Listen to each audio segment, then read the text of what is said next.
Should be live. Hey, am I live?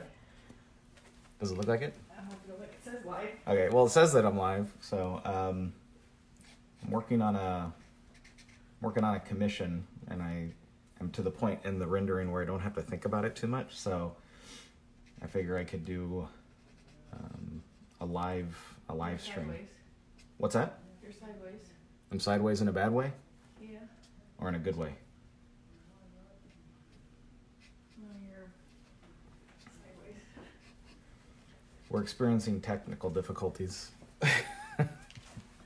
Kiki's trying to help me out here because I don't know what I'm doing with it so much. So.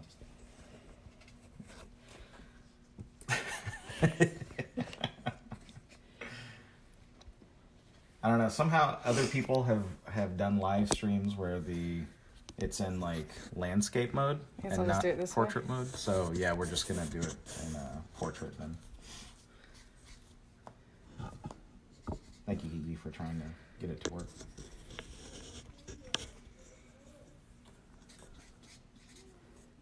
All right. I think you have to lean forward if you want to talk more, but they can see what you're working on. Yeah, the main thing, I mean, no one needs to see my mug. But the main thing was I was just going to show some stuff on how I'm rendering. So since I'm assuming now we're live. Yeah. Okay. So the vast majority of this is ink wash, and I can show a little bit about that. Let's see. Let me grab I use hair ties to keep my different gray tone markers in groups. So I pre-mix some of these ink wash in a jar. So for anybody who doesn't know what ink wash is and who's just joining me because... You can read comments and stuff there if you need to. Oh, okay. All right, so let's see. Landscape shows more, but Facebook doesn't rotate it. So yeah. James said that he's going to put his monitor on its side. Anyway, so these are just jars that we got from like Hobby Lobby or something, and I take regular India ink, which is what comic book inkers have used for 100 years or something, and then combine it with water to dilute it, and then it creates different shades of gray. And the way I go about it, L means light, then medium, which is probably the most commonly used tone, then heavy, H, and then extra heavy, which is probably about an 80% black, something like that. So I'm also, so for anybody who's just joining us or didn't hear it the first time, so this is a commission, and it's linking together, and then there's actually a third panel that I already did for a guy named Jake who lives in Australia. When we were there for the convention, I did a Raphael that was kind of a mirror of Casey Jones' pose here.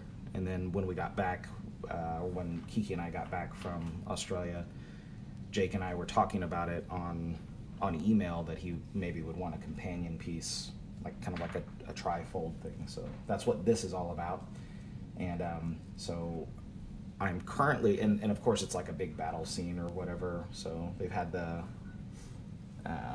big fight, so they're all bandaged up, and you can get a little messy. So first I'm going to use some sticky notes and cover their faces just so I don't accidentally go too far and mess something up. And we have an awful lot of these sticky notes around the studio because Kiki usually will mask off areas for me for turtle texture and stuff.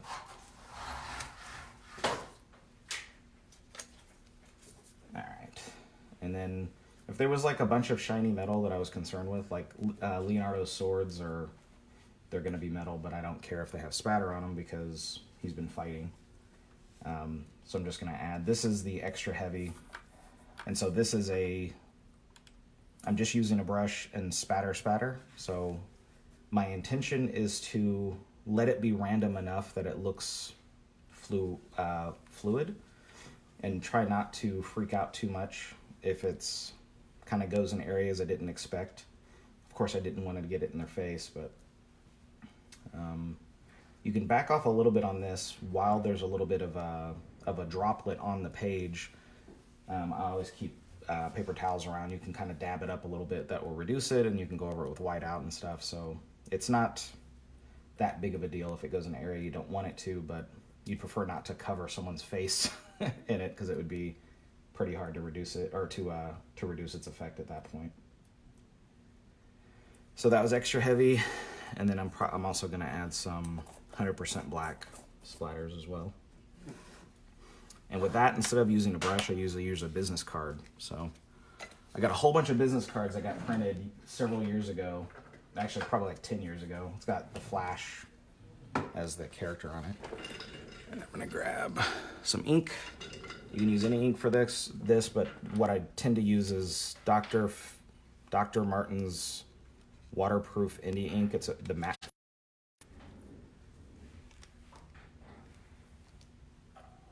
Lee wrote, "Hi Freddie, thank you for all the years of creativity ever since you gave me the special sketch." My pleasure. Thank you, Lee. So here I'm using 100% black ink. I'm going to add just a little bit to the corner of my business card and then turn it over. And you don't want to keep it turned over too long because it could just run off, but you quickly start flicking. So this is 100% black dots, and this is pretty viscous ink, so it gives you a slightly different effect than any of the diluted India ink, meaning it kind of it globs together more, but it kind of makes it look a little bit more like blood or sinew or something that's flying around.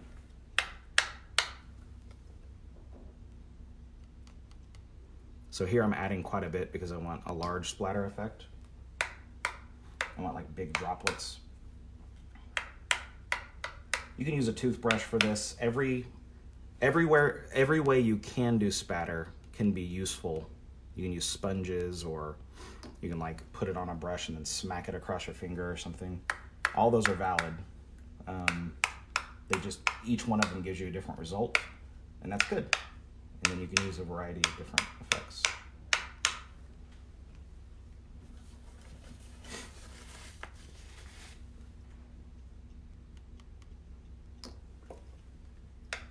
So I'm open to answer questions as well, but mainly I just wanted to show this kind of stuff is what people seem to be interested in whenever I'm at a convention and I'm working on a commission or a cover or something like that. And people just like to see how it's done, because it's a series of things that you might not encounter in your regular life. Like you might have seen somebody do sketches with pencils, or maybe even you're an artist that sketches in pencil. But all the different weird wet techniques and stuff might just be something you're not familiar with or not used to seeing. This is getting pretty messy, so if I didn't pay too close of attention to that, I might make a big mess.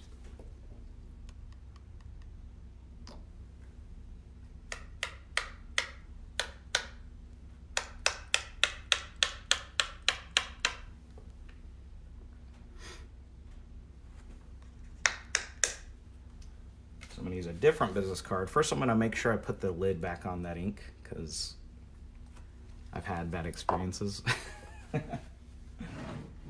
Alright, and I'm going to grab some, this is Presto. It's a whiteout correction pen.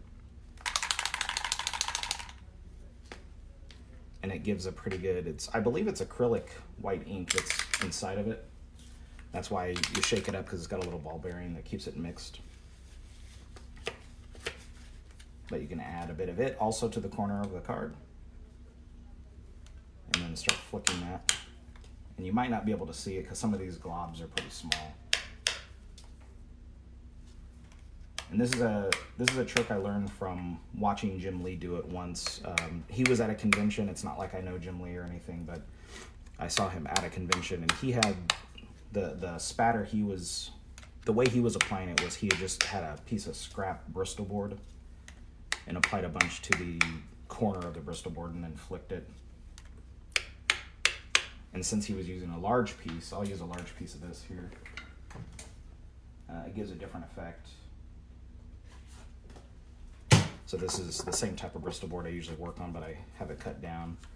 And if you make a pretty big puddle, and then you hold it way down at the other end, now you have a very floppy piece of card. It should leave some pretty big blobs. Whereas the other card I was using since I was holding it very tightly, it gives much smaller dots. So this would be a way if I was doing like a big star field, you know, like, you know, Green Lantern is flying to the stars or something. You could get a bunch of large dots like this. I'm bridging it a bit too much. I need to let it go floppy. There we go. And then you would add some additional smaller spatters with the business card, holding it really tight. Are there any questions coming on that I'm missing? Yeah. I want to read some. Oh, I'm supposed to read some. Well, I'm saying just so people are messaging you. Okay. Never actually, oh, Sean wrote, hey Sean, never actually use the card technique. I may need to play. Yeah, just get a piece of scrap paper. Try it on a piece of scrap paper first. Don't mess up your don't mess up your drawing. I know you're very like meticulous with your art, so don't mess up anything.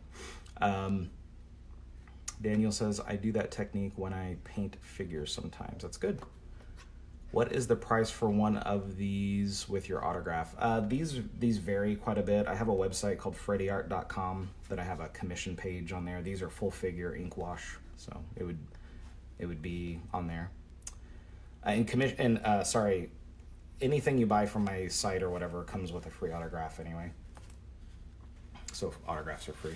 And it just scrolled a little bit out of my line of sight. Hold on. Eric from Could you do it? Comic-Con says hello. Talked to him and his sister down there. Oh yeah. He said, hello, Mr. Williams. Could you do a drawing for me and my art team? As much as you and me agree on the sales of your piece will go to charity. That's possible. Yeah, shoot me an email. You can email me from my website, freddyart.com. And we can talk about the different possibilities. Awesome Art of Doomsday. I did draw Doomsday a couple times, but this is, hopefully you're not talking about this because then I feel embarrassed. This is Casey Jones. Let me take this off. The big reveal. This is Casey Jones and then Leonardo. So let's see. Do you do traditional hand one or also use the digital one? I use digital tools all the time for layout, but these are traditional, and this is, you know, traditional inks. What's your favorite non-pencil and ink media to use? Your favorite non-pencil and ink? Well, I guess it would be the whiteout. It seems like whiteouts are the holy grail. Like the whiteouts are probably the things that we're always looking to, we as an artist are always looking for the next best whiteout. So I'm using Posca. A couple of my good friends from Australia introduced me to this, David Yarden and John Samariva. And then the Presto whiteout pen.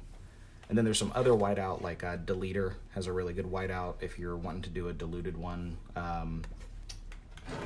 David Yarden also recommended this type of white gouache if you want to do like a sort of a almost like an ink wash effect, but with white. So in other words, you can dilute it and then paint with it with different levels of opacity. Let's see. Mark says, anyone who has ordered, I'm sorry, whoops. I just transposed two different lines. Anyone who has worked on He-Man and Space Cop is my personal hero. Great work. Thank you. Space Cop, the Red Letter Media guys are awesome.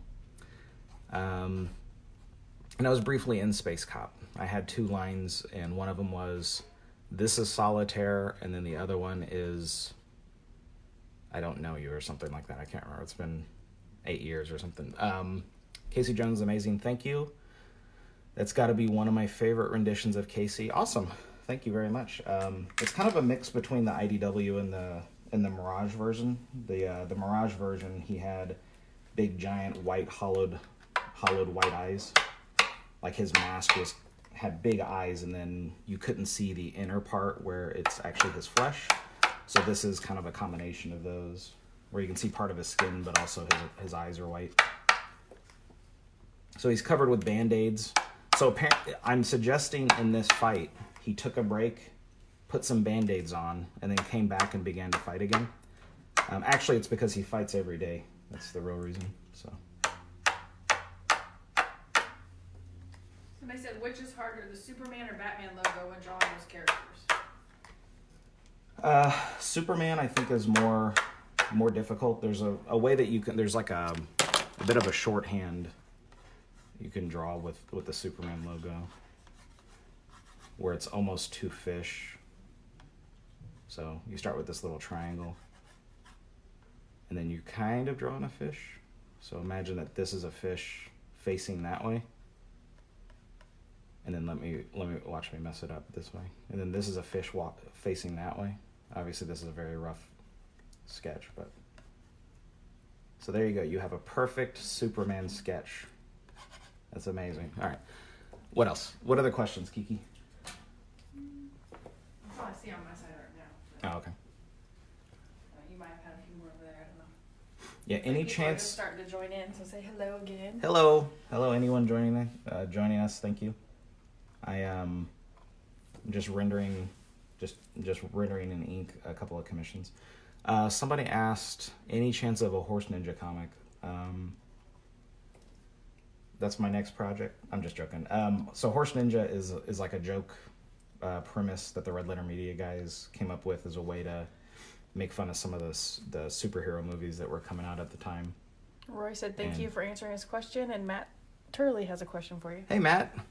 What character is your personal favorite to draw? I remember when we were kids, and it was always Gambit. Yeah, for Matt Turley and I were best or almost best friends when we were like, I don't know, 4th grade on up or something like that. So we used to play role-playing games together and everything. So Gambit is a character who I still like, mainly the Jim Lee rendition of him. And I liked it. I liked Gambit so much that I actually took like a semester of French in high school, which is, I feel embarrassed. But anyway, my favorite character to draw is either Wolverine or Batman. They're almost like perfectly designed because they work at any sort of zoom. They work on close-ups. They look awesome. And then when you're really far away from them, you can still tell that those are the character that they still scream, I'm Wolverine or I'm Batman, just from their silhouette, their shape. So those are my favorite to draw. My favorite character has always been Superman. He's kind of like a surrogate father figure to me and stuff, but he's actually harder to draw than Batman or Wolverine, so I'd rather draw Wolverine or Batman. Let's see. Mark asked, did you go to art school or just the school of life? I didn't go to art school. I graduated from high school, but I didn't take many classes that were focused on art. While I was in high school, I met somebody named Tyrone Crockett, who was the best artist in the school, and he was a comic book artist. He did comic book artwork, and he helped to teach me how to draw. We became good friends, and we would draw together almost every day in school. And he taught me kind of from the How to Draw Comics the Marvel Way book. So he was very good at drawing and at kind of critiquing and noticing like problems that were happening in my artwork and pointing them out in a friendly manner. So he's probably the closest, because we were friends for quite a few years, and during that time he was instrumental in helping to develop my artistic sensibilities and understanding how to draw with shapes and proportions and all that stuff. So then after he moved to college, and I was taking comic books much more seriously as a field of study and stuff, where he went into the IT field, I just learned a lot from looking at other comic books and from magazines and looking at photo reference. And my sister, a real long time ago, used to work at a Goodwill, and every time they'd get in a big stack of magazines, she'd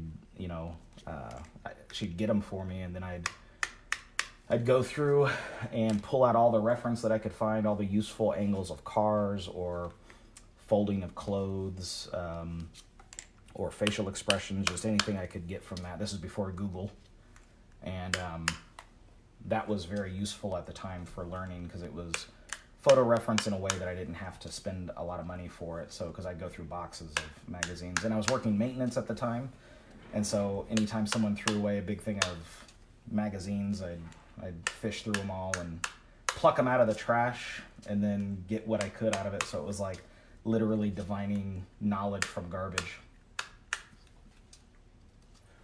All right. Yeah, a couple more questions.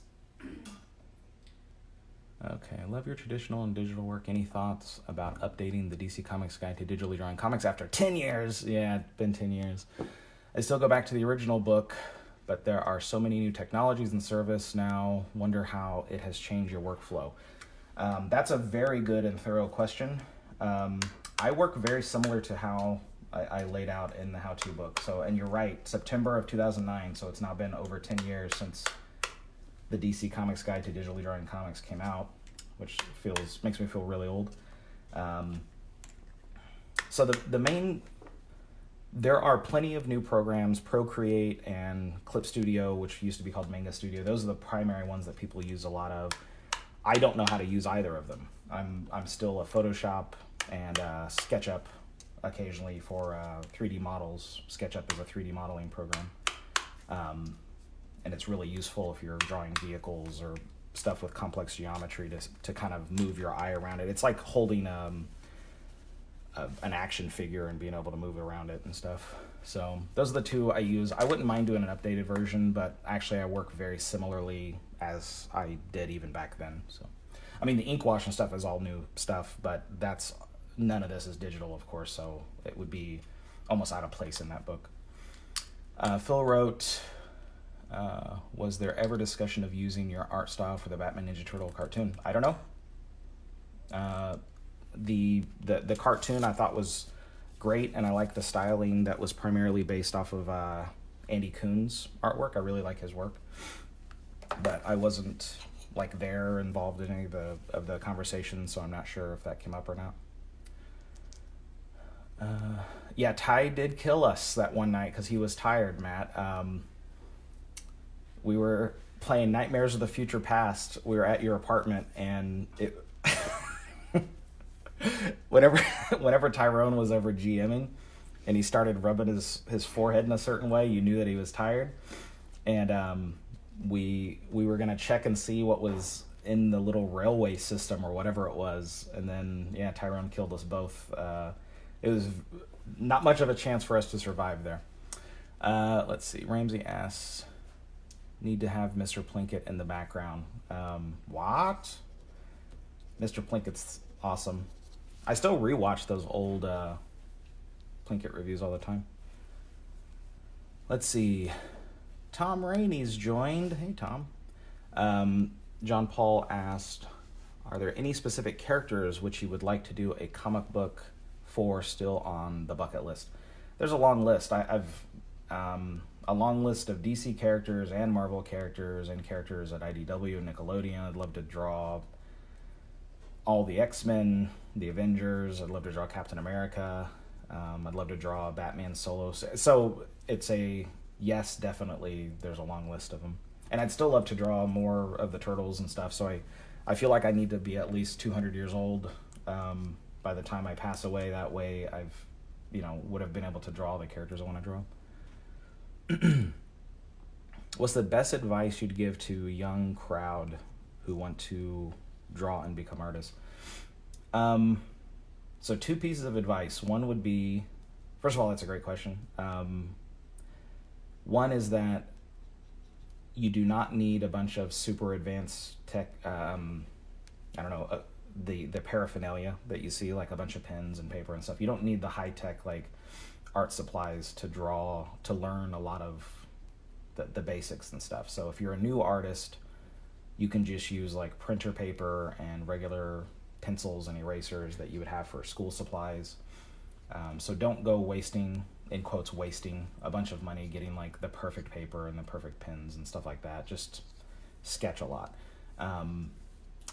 The second thing, and part of it is because you'll burn through a lot of material, paper specifically, because you're going to start a drawing and hate it and throw it away or throw it to the side. And if you've spent like $2 on that specific piece of paper, it's going to feel like a real waste, and it'll intimidate you and make you afraid to make mistakes. And that's the enemy of creativity. So to be creative means to make a lot of mistakes, but knowing that you can learn something from them and combine intentionality with mistakes to create something new. So don't worry about the super advanced paper and pens and stuff like that.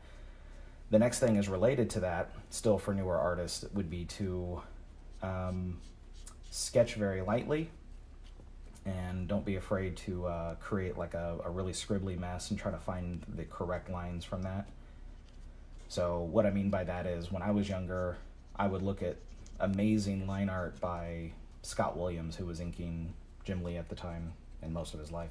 And it was just such beautiful fluid line art that I just assumed that that's how everybody could draw, without any undersketch, without struggling to draw anything. I just figured if you were a comic book artist or any type of professional artist, that you just knew how to draw. The first line was always the right line. So I would like carve into the paper with my pencil, and then it would be the wrong line. I'd try to erase it, and it's already kind of ruined the paper. So to put that in a more succinct way is to draw very lightly on paper. Don't be afraid to make a lot of mistakes on it. You can always erase the lines you don't like, and you can kind of pick out the correct lines from the wrong ones. So you can lay down like a forest of lines, and then pick out a single line, a single tree, or a single shape you want. So, okay. What character have you done? What character have you never done that you would love to do so? I've never drawn Captain America. I think that would be awesome. He's probably my favorite Marvel character, but there's plenty of other characters that I'd love to draw. I'd also like to draw Voltron. I think Voltron would be awesome. A whole bunch of people joined. Thank you very much. And somebody said that it's amazing. Thank you very much. Yeah. So this is like normally whenever I'm working on like a rough layout or something. So this isn't a rough layout. I'm saying whenever I'm starting from like a blank sheet of paper and working out the composition and the proportions, that is like the worst time for me to, even try to talk to somebody. I have to devote 100% of my attention to just the paper, to just the composition and stuff. But once I get to this point, there's still probably going to be 5 or so hours of rendering, and you can, it's just execution.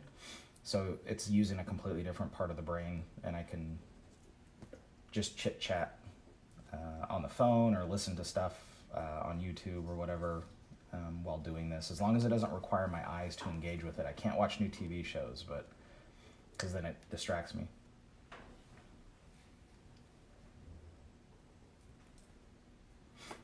Part of it is I'm pointing out that basically people will sometimes get really excited about the rendering or the execution of a piece, and that can be really cool. It's great to see a piece of a type of technique I've never seen before. But the real magic trick is like at the when you go from a blank piece of paper to something. So by this point that you guys are seeing this, it's like the magic trick's already been done, but this is the part that's just tricking you into thinking that it was more elaborate, like the magic trick at the very beginning. It was done a couple days ago or something. Here I'm just using a paper towel to the inner part of the turtles, that shell on their stomach. I'm just giving him a little bit of a texture here. And anything that can give you an interesting texture, use it. So, like, I've gone around to different parts of our house and just picked up something that I thought would make an interesting stamp, essentially, and just different sponges or whatever. And back whenever different renovations we've had on the studio, I'll pick up some of their construction materials and just see what kind of a pattern or shape it uses if you dab it in ink. And sometimes you can use that. Ultron or Voltron. I was saying Voltron, that I would love to draw Voltron. Specifically the cat version, not the car version. I love how your proportions are always spot on. Ooh, thank you very much. That's a huge compliment that I'm not really deserving of, because my proportions are wonky, but thank you for telling me that. It makes it, at least it looks like it's right, I guess. Let's see. I love the chunkier look that really plays to the strength of the character that you are drawing. Thank you. Yeah, I like drawing the mass of the proportions, like the muscle mass and stuff. I think that comes from the original Mirage era Turtles. I really am a fan of the Eastman layered era Turtles, so I have the reprints on the wall, and like the sort of musculature in the legs and stuff is totally, I like kind of learned how to draw legs, like even just regular, I'm not just talking about turtle legs, but you know, anatomy of legs and calves specifically from the Eastman layered era of Turtles. Let's see. Oh, hey AJ. What is your favorite character? What's your favorite character scene or thing to draw? I would say my favorite type of scene is like somebody who's infiltrating something. So like that one famous issue of G.I. Joe where Snake Eyes, it's like a silent issue, and Snake Eyes is infiltrating a Cobra base. I think it's been a while since I've seen it, but I believe that's what's happening. I would love to draw that type of thing. That's my favorite type of scene. A really close second to that is the total opposite of that, which is like big giant battle scenes where there's just collateral damage everywhere and bits of rock and debris flying, and I like to try to draw like a sort of a juxtaposition of it's a still frame image, but you're using all these elements to indicate motion and stuff. That I love drawing that. And as far as characters, it would be Batman or Wolverine. I mean, Raphael is kind of the Wolverine of the Turtles, so he's my favorite of the Turtles to draw. Have I ever drawn Silverhawks? I drew Copper Kid, I think is the character's name. I drew him once. But I love Silverhawks when I was younger. I used to watch it all the time right before school. My mom worked at a nursing home, and the bus came up right outside the nursing home to pick me up for school, and I would always watch Silverhawks right before the bus came to get me. And there was this one time that somebody else came to get me, which was there was this patient at the nursing home who thought I was their daughter. This is one of my favorite stories because it was so creepy. So I'm sitting there quietly watching TV, and I hear this voice say like, "Susan?" or something like that, and I turned, and it was an older lady, and she was looking right at me, and I mean, I'm like in third grade or something. She's like, "Susan?" And I didn't say anything still, so she got a little closer to me, and I was still, my mom had told me just to like pay no one any attention if they try to interact with you. But now this was making her angry because she thought this patient's, this patient thought that her daughter was there but ignoring her, so she came over even closer to me and now was sitting 2 seats away from me. There was a seat in between us. And she's like, "Susan, how come you're not answering me?" And I was looking at her. Then she reached over and she grabbed my arm. And I couldn't break away from her because she had what is technically referred to as old person strength. And I kept yanking, and eventually I did get away, and I ran away. And it was almost time for school, and my mom said it was no big deal. But the reason I'm bringing that up is because I was watching Silverhawks when that happened. So I would love to draw Silverhawks just to address that demon from my past. Let's see. Yeah, how was Australia? It was great. We got to hang out with John Samariva and David Yarden and Caroline and Felix, and just got to hang out. We did have to,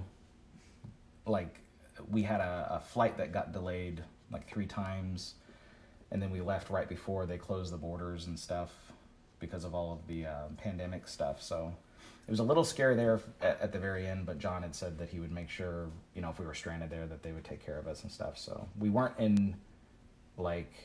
we weren't desperate to get out. We would have preferred to come home, and our window was rapidly closing. So, but we got out in time. Let's see. Is there a comic book for Silverhawks? I don't know. I don't think so. And let's see. Silverhawks was great. Wished it had made a crossover with Thundercats. I would love to draw that if there was ever a chance for that to happen. And Kiki, my beautiful wife, said it was amazing. So Australia was amazing. We thoroughly enjoyed the beaches, sunshine, and kangaroos. Yes, a wild but relatively tame and nice kangaroo just came over to us on the beach and was eating our bananas. So we were off, maybe, I don't know, 50 or 60 feet away, but we were kind of up on this rocky cove, so it was a little hard to traverse to get back. And we looked over. I mean, Kiki actually was live streaming this, but there was a kangaroo that had gotten into our picnic stuff and pulled out bananas and started eating the bananas. And this, All of them. Everyone. all the bananas. Yeah, I was personally scared because I don't know much about what kangaroos look like when they're getting aggressive. So like if it was a dog, I'd know the signs of aggression for a dog. If it was a cat, I would know the signs of aggression. But a kangaroo, they're really strong and they can be fast. And so I was very nervous, but John just ran over and like spooked it a little bit. But once he saw that it had already gotten into the bananas and none of those bananas would be edible by us, he just fed the rest of the bananas to the kangaroo, and he was totally casual and fine and calm, like hand feeding right to the mouth of the kangaroos. Scary, but really cool in retrospect because nobody got hurt. I'm such a worrywart when it comes to that stuff. Let's see. Monstar. Yeah, from Silverhawks. He was kind of like a Mumra of like the bad guys or something. So I described ink wash. Here I'm using Prismacolor markers for additional gray tones. These are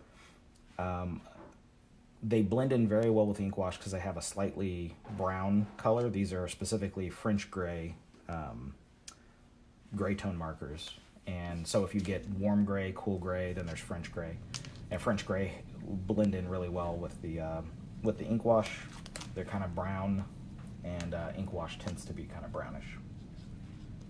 So I'm just doing some touch-ups. So this saves me from, ink wash takes a long time to dry, so this saves me from having to like stop what I'm doing, break out the right type of ink wash, brush it on, and then wait until it dries off. This is like little touch-ups and gradation, smoothing and stuff like that effects. Let's see. A kangaroo with good taste, yes. How long on average does it take to draw one of those incredible art pieces? Thank you. One of these, it's probably, I don't know, 6 hours or something. So it's 11 by 17 and it's a full figure, but there's not a lot going on in the background. There's like abstract things. If it's a piece, like a cover that has, 20 characters and there's a big city scene and stuff like that, it might take me 25 or 30 hours, something like that. So ink wash is a kind of a slow process or slow rendering technique to use. That tends to add to the time, but I do, to try to maximize my time, I will take 3 pages and work on them into, I'll exchange them. So if one has ink wash, I'll put it to the side and then work on another one. But just in general, it's a slow sort of process to use. So 25 to 30 hours is what I usually say is the average to do a page. These take a little less because it's just a single figure. Let's see. Live with Freddie Williams is cool. Thank you. Thank you very much. Yeah, we're staying inside for the most part. Once we got home, we were kind of relieved from that and just the general traveling, because it takes, like, with all of our layovers and stuff from Australia, it took us about 30 hours to get home. So that was a very long day of travel, more than a day, I guess. Have you ever drawn or wanted to draw Dino Riders? I would be happy to draw them. I've never drawn them before, and that was not a property that I was into when I was younger. Mainly, I remember seeing them and thinking that they were cool, but I don't know, we didn't have a whole lot of money for toys when I was a kid. Do you have a favorite literature character you'd like to work on? That's a good question. I'd love to do something really dark and moody. So, I mean, something like a Sherlock Holmes type thing. I mean, the not easy, but the sort of the comic book answer would be to draw something that's like Hellboy. That sort of like occult sort of stuff, maybe some supernatural overlaps, and but if it was a literature character, I mean, that's actually a question I haven't answered before. So, I mean, Sherlock Holmes is the first one that comes to mind. Maybe that, I don't know. Thank you everyone who's joining. All right, so I tend to use just a pencil. This is a pencil I think I've had since Kiki worked at a Best Buy, which was like 20 Office Max. Yeah, like 20 something years ago. She got me this pencil and it served me really well. It's like all the markings have rubbed off on it, so I don't even know what brand it is now. But on top of the ink wash and on top of the gray tone markers or something, I'll use pencil to indicate directionality. I don't even know if that's really the right word for it, but it's, if you're drawing a shape that's rounded and you use rounded lines, it implies the volume of the shape. So this implies some of the volume of the muscles, and then you can also use your finger or a tortillon or something like that to kind of give yourself a new level of gray tone. You can kind of fake it for ink wash a little bit, depending on how thoroughly you scrub. Let's see. Hope to see you at Planet Comic Con. That would be great. I know they've rescheduled it for later in the year. So this was going to be the most busy, most convention-filled show, a year rather. So let me say that again. This is going to be the most convention-filled year that we've ever done. And we had signed on for like 14 shows. And now, obviously, that's not going to happen in that way now. There's been a bunch of postponements and cancellations. So our local show, which is Planet Comic Con, I believe has rescheduled for August. But I had agreed to do a different show in August already. But if that show reschedules, do you get what I mean? There's like a delay and a budding effect that can happen where I don't know if I'm going to be able to make all the shows now because the reschedulings are kind of butting up to the original show dates I'd already agreed to. Fred Daly asked, when you were working on Batman TMNT 3, what was it like collaborating with Kevin in the art process? Did you do the layouts or did he? Yes, that was, for anyone who didn't know, and Batman Ninja Turtles Volume 3, which the hardcover is actually, I think, supposed to be out now, but I think Diamond hasn't distributed them. I got some comp copies, but the hardcover is supposed to be out for the whole series. But the collaboration process, first of all, I have been a fan of Kevin Eastman. Eastman Laird, their Era of the Turtles, is my favorite, but specifically Kevin Eastman, I've been a fan of his since I was, 11 or something like that. And that's where I had gotten a reprint of one of the Ninja Turtle books, so it was a book 4. And in the back, there's like a bio section that has a bio of both Kevin Eastman and Peter Laird. And when I was reading that and rereading it, I had seen that Kevin Eastman's birthday is May 30th, and that's my birthday as well. And as you do when you're a kid, that type of coincidence feels like it's some sort of cosmic binding that you're going to become friends with this person or best friends. Like, we have the same birthday. That means we have to be best friends at some point in our lives, which is a very like kid-like thing to think. However, we have become very good friends, so maybe there's something to it. I'm not I'm not really sure, but anyway, so Kevin and we worked together on Batman Ninja Turtles Volume 3. And for anyone who hasn't seen any part of it, it's like there's 8 Ninja Turtles. So there's the current IDW version of the Turtles that I'm drawing, and then the Mirage Era Turtles, which is like the old I shouldn't say old, the original, because they're actually my favorite. So I mean nothing negative by saying old, but the original version of the Mirage Turtles, and they're drawn by Kevin Eastman. So when we first started, we weren't sure how much interaction there was going to be. There was going to be, in issue 2, there were some pages that Kevin was drawing almost everything of, and then I would just draw like the sky or a dimensional portal or something.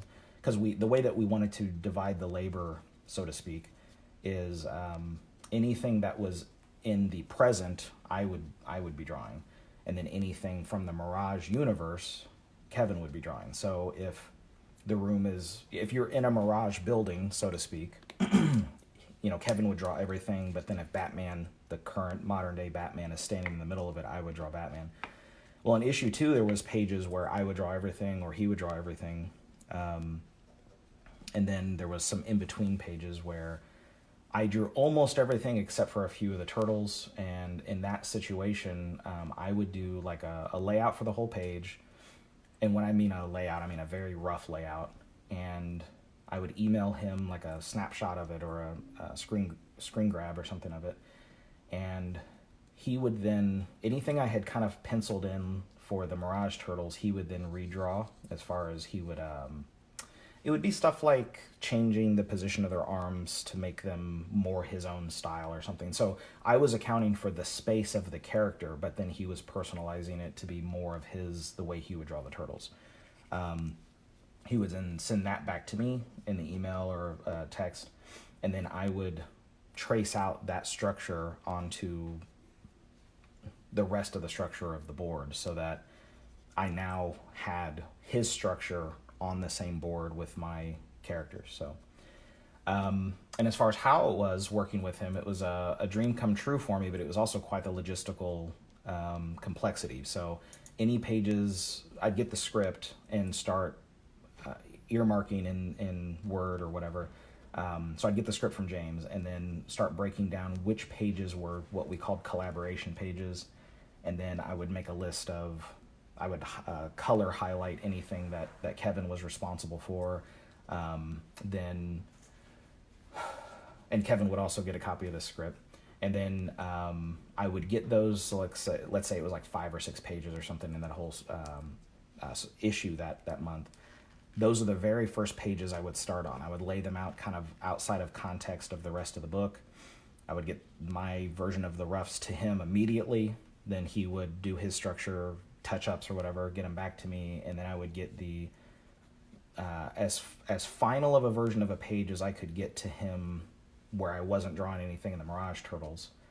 I'd get those to him as fast as I could, and I'd FedEx them to him, and then he was doing a convention almost every weekend. He was doing a comic convention, so he was taking the page. I have like photos of him when he was in. I'm trying to think of where he was. There were several different places where he was traveling and taking photos, showing me what his progress was and where he was at on the pages. And then while he was working on those, I'd work on the rest of the issue. And then he'd send me back the pages. I would do last minute touch-ups, then scan them back in, and then add what's like a fake duo shade sort of texture to match the original Mirage era turtle texture. That the little lines, it's like a half-tone line. I add that in Photoshop. So that's probably a much longer answer than what you were looking for, but I love talking about workflow and techniques and working with Kevin Eastman, so that's the type of thing I love to talk about.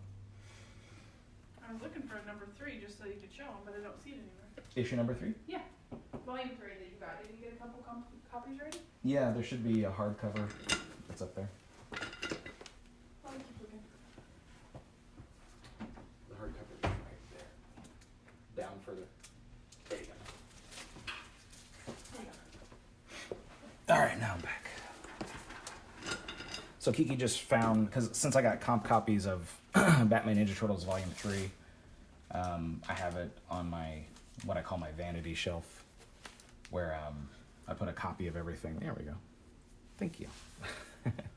So this is Batman Ninja Turtles Volume 3. I promise that we did not talk about, it's not like I'm trying to make people aware of this. People will find it, I guess, if they're looking for it. But this is an example of some of the combined artwork, so to speak. So those are the Mirage era Turtles mixed with the classic Batman. So I drew Batman and the background, and then Kevin Eastman drew the Turtles there. But there's like in the early pages, so in this spread, you know, the Mirage era Raphael is interacting with all the modern sort of combined versions of Batman and the Turtles. So I'm drawing like this much of the page or the panel, and then Kevin's drawing this much. But then there's some of these other pages, let me flip, where Kevin drew these 2 pages 100% on his own. So other than me adding the fake duo shade texture to it, I didn't touch it. And then hold on, there was a page in here. Okay.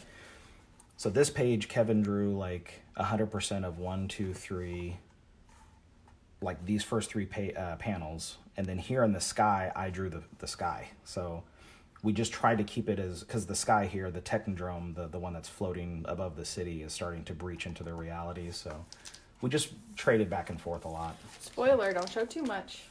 Oh, I'm supposed to not show too much. But, and then in the back, we have all the different covers. I don't know. It was really fun.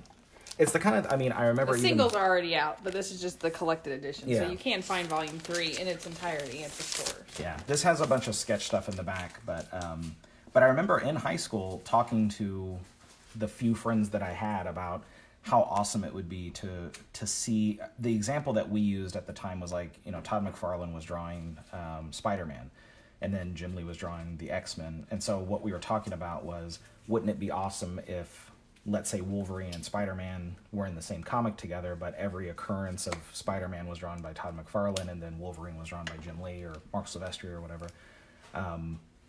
And that's something that's always really appealed to me. And it's not, because it's a logistical problem, and then there's also a question of like page rates and royalties and all the real realities of working together on a project like that.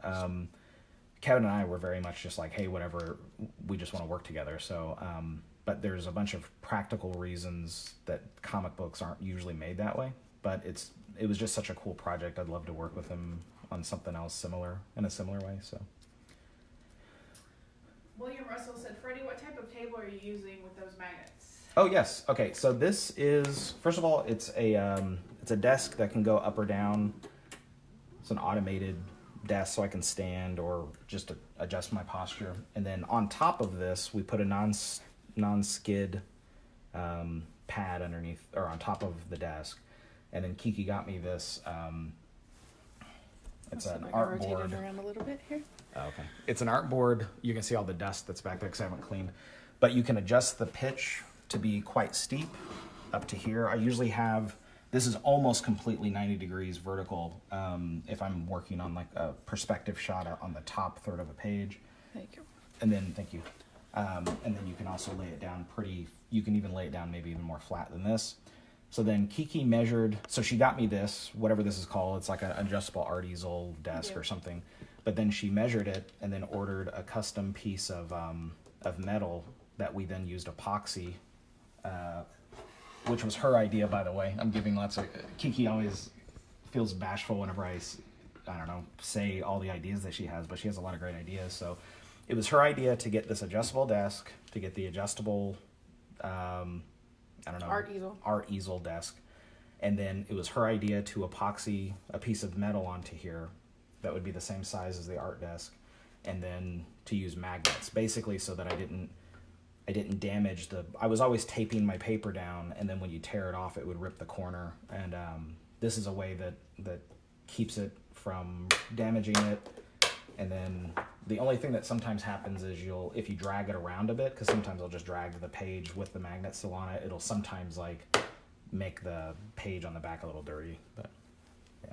Hello, Dr. Beasley. Thank you for joining in, and I hope you're staying safe on the front lines. Yes. Yeah. Thank you very much for, I mean, just it as difficult as it is, in quotes, difficult for just regular civilians to stay inside and to quarantine themselves. Somebody who is a doctor or a nurse, any type of medical professional who's literally on the front lines and stuff. Thank you very much, because it's difficult, dangerous, and it's, you know, psychologically exhausting. So thank you. Let's see. There was a question by Sam Hatch that I saw that I missed. Could you read that? Thank you. Sam Hatch is somebody who I first saw that he had a YouTube channel that I really dig, and then I found out that he's in a band called Sever the Drama, which is actually a great band, and now I really like their music. And not long ago, I did a cover for them. It hasn't been released or shown or anything yet, but I did a cover for their next album. So Sam said, I'd love to see you involved in some Lovecraftian material. Your ink wash technique would look great with all those gnarly tentacles and cosmic horrors. You could toss in a brooding Sherlockian character for fun. Ooh. That's a good suggestion. I would love to draw something like that. So, yeah, very Lovecraftian, dark horror, little bit of body horror and stuff like that. Yeah, at one point in time, I was talking with a writer about trying to do some sort of a continuation of the, like a prequel or a sequel to The Thing, not like the Thing movie, meaning not like the Thing prequel movie, but basically directly related to the continuity of the Kurt Russell movie, because it's so amazing. I'd love just to get into a lot of heavy textures, heavy shadows, as dark as you can get, because that's a realm of my style that I haven't gone as much, where you can 9/10 of the page is almost all shadow, and then there's just like this stage lighting of something very small. It's actually harder to go minimalistic for me than it is to go overblown with all the rendering. I'm used to this. It's harder to go simplified and stuff. So I'd love to do that. Let's see. Did you enjoy drawing Masters Thundercats, and what led you to draw those characters in their original form versus the 2000X form? Yeah, I love drawing He-Man Thundercats. That was when I was in 3rd grade or something, around that time. He-Man and Thundercats were the two cartoons that were on, I don't know, the most whenever I was a kid, and that I looked forward to the most. So, in my mind, they were already basically in the same universe, because I played with them. Their toys were out of scale with each other, but I still played with them together. And then, watching them about the same time in my life, I just kind of pictured them in a combined universe. So, and after I was doing Batman Ninja Turtles Volume 1, when I was getting towards the end of issue 4 or 5 or something, because it was a 6-issue miniseries, I contacted DC and said, hey, what do you have in mind? What might be next? And if you have anything going on with He-Man or with the Thundercats or something, I'd love to draw that. And they were like, hey, we're actually talking about maybe doing a crossover. So I was very lucky to get connected to that, and I would love to draw a Volume 2 to He-Man Thundercats. Maybe that'll happen one day. I really don't know, but I've expressed my interest several times in drawing that. Oh, and as far as the original version of the characters versus the 2000X version, that was mainly my familiarity with the classic versions of the characters, and then also that Mattel was more interested in that direction. So I just love the classic versions of those characters. If I really have a critical eye towards some of their designs, perhaps they could be updated, but I just like drawing the classic versions, even if it's a little out of time for the current year that we're in. I still like the classic versions. I just finished Injustice. Did anyone else read it, and your thoughts? So I did a Injustice versus Masters of the Universe. So Injustice was a pretty dark comic book, and also was a very popular video game, where there's like the dark version of Superman and Wonder Woman and stuff. And the crossover that I drew was where Injustice crossed over versus Masters of the Universe. So essentially, one of the Batmans searched the multiverse to find somebody who could take down the bad Superman. So he's able to find He-Man, who is a just and honorable individual, and He-Man takes up arms against the bad Superman, and there's a bunch of cool fight scenes that happens. Tim Seeley, who is the writer, he was very impressive with his deep cuts to Masters of the Universe lore. He seemed to know everything about it, about the history of Masters of the Universe. So he was just awesome to work with. So I'm hoping to work with him again soon, maybe on something like a Creator Run thing, maybe. Let's see, Fred Daly. I keep hoping that you will get to tackle Thundar the Barbarian. Yeah, at some point. Your art on those characters would be epic. That would be fantastic. Yeah. I was talking about Thundar the Barbarian not long ago. And anyone who doesn't remember, that was the sort of Hanna-Barbera version. It's like they took sort of the Planet of the Apes and Star Wars and He-Man or Conan or something, and kind of mixed it all together. So there was like a Wookiee type character. I don't remember all the names actually, but I remember the opening theme, and the animation for it was really cool. But there was like sort of a barbarian character that also kind of looked like the guy from Beastmaster, if anybody remembers that movie. But just a kind of a blonde, barbarian dude with a loincloth and he had a lightsaber, and if I remember correctly, there was like a spaceship involved. It's been a while since I've seen it, but that is the kind of thing I'd love to draw, though. Let's see. I've got that Iron Man in my hobby room. Yeah. Yeah, this is a classic one. My friend John Lumley gave this to me as a sort of a studio warming. I was going to say housewarming, but it was for whenever we opened the studio like a little over 10 years ago. So we got that from him. Maybe it wasn't 10 years ago. I don't know. It's a while back. Richard said, thanks for answering. They were also what inspired me to draw. I always have my own storylines in my head. I enjoyed your approach, and I guess I hope to learn... Oh, the screen moved. Hold on. I enjoyed your approach, and I guess I hope to learn from your art. Thanks. Thank you very much. Whatever you can learn from my artwork is great. I feel, to be frank, humbled that anybody is looking at my artwork to learn from it, because I know I chose artists that I really looked up to try to learn from, and so it kind of implies that, and I really appreciate it, so thank you. Yeah, the Thing project would have been cool. Hope to reveal that album art soon. The pandemic slammed the brakes for a bit. Yeah, it sure did on everything. Basically, yeah, any type of touring, or, even if you wanted to do like a release party for your album or anything, is like every single aspect other than the recording, which you guys already have done. I think you had the final mix done, at least the last I heard you were close to it. So this whole thing, hopefully it'll blow over, but who knows? Anybody who's dealing with it, I thank you for dealing with it. You have my sympathies as far as like if you have it or if a loved one has it. I'm not blowing it off at all. It just feels like the world is in shifting sand, so it would be nice for everyone, probably would feel the same way, for it to get back to normal. So do you ink wash? Yes. This is mainly ink wash, so it's diluted India ink and creating shades of gray, and that way you can kind of paint with it in a way that kind of looks like watercolor, but it's not the same thing. Close though. Let's see. I did see the branch off. I just read Injustice and Part 2. Yeah, Injustice versus Master of the Universe happens after Part 2, by the way, if you're looking for a reading order. Kind of left it up in the air. Thank you for answering. I'll have to check out Injustice, Master of the Universe, or He-Man. Now back to finishing my own Avengers mural. Oh, you're working on a mural? That is a real beast to undertake. So working on a mural, everything, all your proportions and your line of sight changes and stuff. So good luck with it, because I know I've drawn stuff large, and then when you step away from it, it doesn't look the way you want it to, so you have to take a lot of special precautions. So.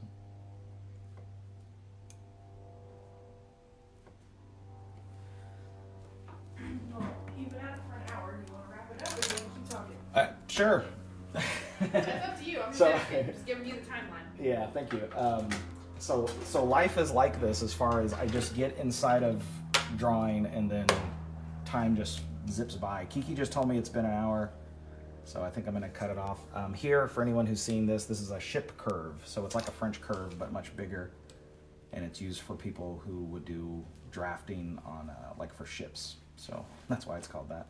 But I'm using it for, to beef up Leonardo's sword here, the edge of his sword. But yes, I think I'm gonna go now. Thank you everyone for joining me and for hanging out and asking questions, and thank you Kiki for setting it up as well. We'll follow up with any questions that we missed online once we get the live done and everything. So if you missed any, don't feel bad. He'll answer them, or we'll get to them. Yeah, if I missed anyone, sorry about that. We have a few more questions that popped in just really fast. Fred Daly said, "What would be your dream character or series that you would like to do a lengthy run on?" I think either a creator-owned book. There's a couple characters that I've had in my mind since I was in high school. Some fantasy characters. I'd love to draw an extended story with those, or probably Leonardo from the Ninja Turtles. He's my favorite turtle, and I'd love to draw like a long-form story about him. And then Michael, what's holding the pages in place, those are magnets. Yeah, this is a piece of metal that's been epoxied to a easel, an adjustable easel drawing table. And so then you can use magnets to hold it on there without damaging the paper with adhesives or tape or anything. Well, AJ, Florian, Fred, everyone, thanks for joining us. We'll try to do some more dailies or some lives. I don't know if it'll be daily, but we'll try to pop in with lives occasionally since he's going to be working on some more commissions here in the studio. And if there's anything that you're interested in seeing him draw or just whatever, drop him a line or message on Facebook and one of us will get back to you guys. Thank you, everyone. Talk to y'all later. Thanks, Kiki. Bye. Bye.